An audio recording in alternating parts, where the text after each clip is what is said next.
at Chapter 1, and so today, Section 1.1 is all about graphs and the graphing utilities.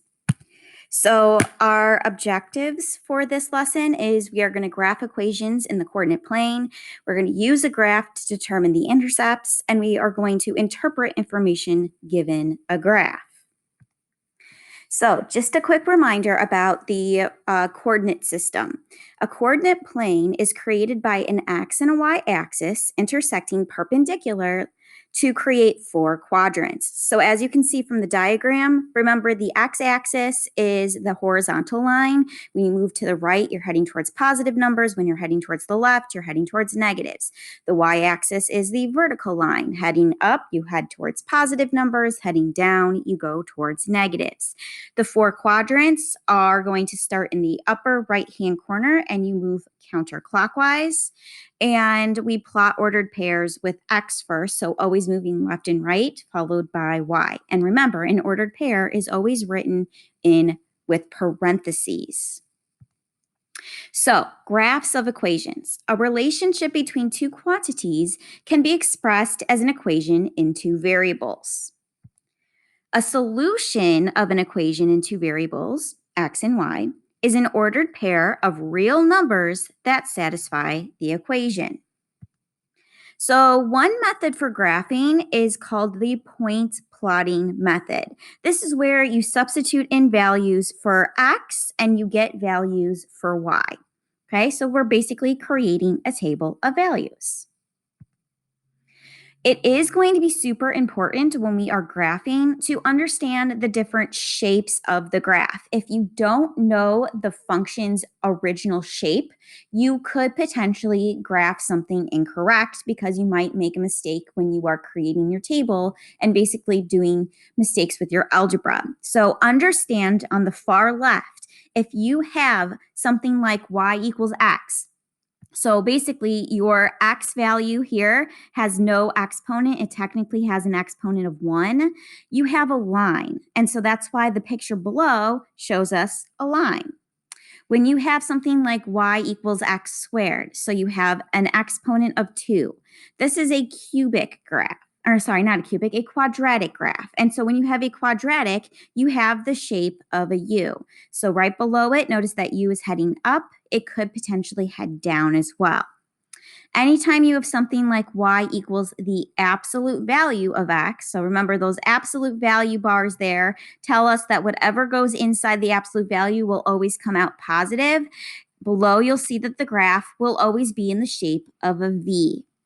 When you have an equation like y equals the square root of x, anytime you're talking square roots, there's going to be a restriction on what number can go underneath the square root. We can only take positive numbers. 0 is technically the first number that can go underneath this particular square root function. We can never take the square root of a negative number and get a real number. So notice that it's going to start at a point and it's going to curve heading in one direction. And then this last graph here, y equals x to the third power, this would be a cubic graph. So notice that you can cube negative numbers, you can cube 0, you can cube positive numbers. So it's going to look like the shape below. So once again, understanding what these different shapes look like based off the function that I give to you is going to be crucial to being able to graph graphs. So we're going to use this point plotting method. So we're going to basically create a table of values. Here is my graph that I want us to create, y equals 3 minus x squared. So the fact that I see an x squared term here tells us that, remember, that means that we should have some kind of shape of a U. And if I don't end up getting a shape of a U, that means that I made a mistake when I was creating my table of values. So we just want to be very careful. We're plugging in these values for x and getting a value for y. So we'll have 3 minus, and then in parentheses, we are going to square negative 3. Okay, so that's basically how we are going to be substituting in our numbers. We want to make sure that we don't lose negatives. So I'm always going to put parentheses around whatever it is that I'm going to be substituting in. And then we'll just be very careful when we complete our algebra. And we should be able to do this without a calculator. Okay, so you are going to want to be able to get into the habit of there's going to be times when you are able to use a calculator on an assessment and when you are not. This would be the type of problem where you should be able to do it without a calculator. So I would make sure that you're practicing it that way. So notice that we'll have 3 minus, when I square a negative, it gives me a positive. Negative 3 times negative 3 is going to give me positive 9. And then 3 minus 9 is going to give me negative 6. So I want to plot the ordered pair, negative 3, negative 6. So I'm going over to negative 3 on the left and then down to negative 6, plotting my point. When I then square negative 2, once again, a negative times a negative is a positive. Negative 2 quantity squared gives us 4. When I subtract 3 minus 4, we'll get negative 1. So negative 2, negative 1 is my next ordered pair. So left 2, down 1, plot my point. When we have negative 1 quantity squared, well, negative times a negative is a positive. 1 squared is 1. 3 minus 1 is 2. So we'll have the ordered pair, negative 1, 2. We've got 0 squared would just be 0. 3 minus 0 is 3. So we have the ordered pair 0, 3. So that falls on the y-axis. We then have positive numbers that we're squaring. So 1 squared is 1. 3 minus 1 is 2. So we've got the ordered pair 1, 2. So as you can see, we're starting to then form that U-shaped graph that I wanted.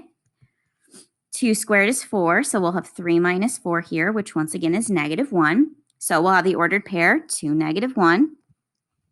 And then finally, when we square 3, we'll get 9, and 3 minus 9 is negative 6, so 3, negative 6. And then we'll just very carefully connect our points. Notice that this time we'll put arrows at the end on each side. We've got our U, it's facing down, and that's because technically the sign that was in front of the x squared is negative.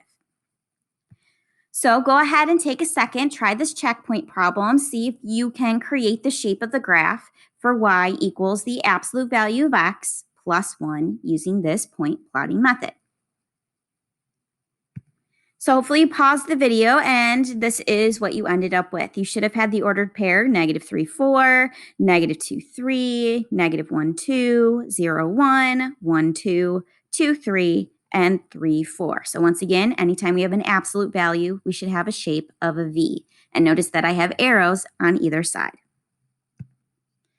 All right, let's review intercepts. So remember, an x-intercept of a graph is the x-coordinate of a point where the graph intersects the x-axis.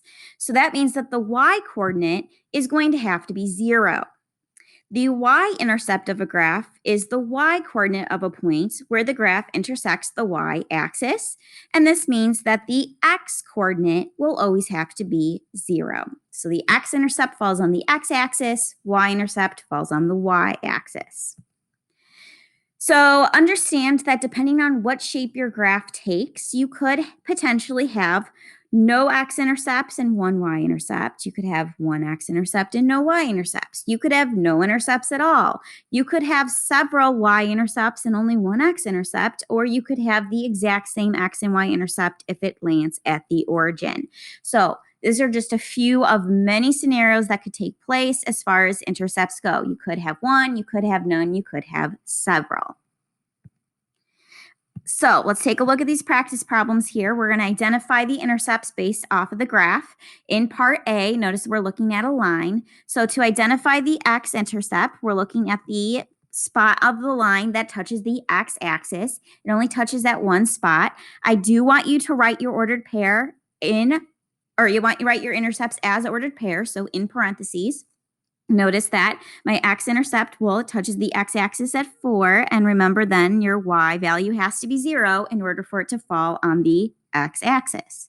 So then my y-intercept, how many times does this line touch the y-axis? Well, it only touches it once. Notice that it touches it down at -5, and that's because x was 0 and y was -5. So there are my x and y-intercepts for that first graph. If I look at my second picture, notice that the x-axis is up at the top and my graph is not ever going to touch that. So that means that in this case, there are none as far as x-intercepts are concerned.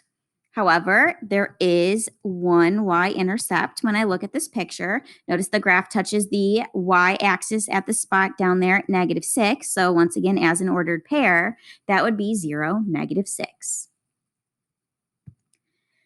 So now let's get into interpreting information given the graphs. So a line graph, this is often used to illustrate trends over time. Points are drawn to represent the given information, and then the graph is formed by connecting those points with line segments. So let's take a look at what I mean. Here's a picture over here of a line graph. Okay, we've got a bunch of points, we've got a bunch of different little segments connecting them together. So it says, to the right is a line graph listing Russell's height in 3-year intervals. We're going to use this graph to answer the following questions. So once again, if you look at the x-axis, that's talking about the age of Russell, and notice how each of them is going up by 3. We got 3, 6, 9, and so on. Notice that the y-axis is representing his height in feet. So going up 1 foot, 2 foot, 3 foot, and so on and so forth. So for answering these questions, it says find an estimated height for Russell at age 6. So that means that go over to the x-axis at 6, because that's his age, and go up to where the point is. Notice that that point falls in between 2 and 3. So we're going to have to it says estimate. So I would estimate that at 6 years old, Russell is approximately, so let me write, 2.5 feet. In part B, it says, in which 3-year period did Russell's height increase at the greatest rate? So if we're looking at all those little line segments, what jumps up the fastest, okay? Because that's going to create the biggest increase in his height. Hopefully, we are zeroing in on the middle. Look at the segments in the middle that jumps or has the steepest slope there. And notice that that's between the ages of 12 to 15. All right. And then it says, at what age was Russell, I can't read this, I'm sorry, roughly 6 feet tall. Okay, so how was he roughly 6 feet tall? Well, if we look at his height at 6 on the y-axis and I start arrowing over towards the right, I see that, okay, he is above 6 feet at 21. So it's in between 18 and 21. So I would say he was roughly at what age? 20 to 21 years old.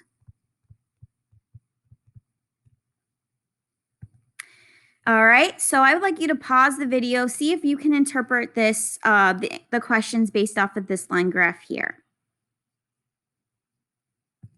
So hopefully you were able to take a look.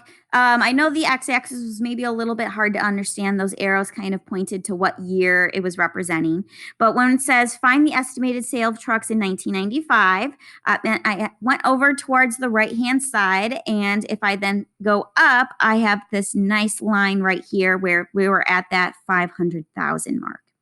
And then in part B, it said which period of time did the sale of the trucks first decline? So where was the first time where the points went down? And so notice that that was the time interval between 1989 and 1990. And then at what year did the trucks reach sales of 90,000? Well, if you go up on the y-axis to 90,000, the highest point right there, that was at 1992. So this is us with all of our objectives. We did some graphing using the points coordinate plane, and we we looked at x and y intercepts, and we then also interpreted some graphs.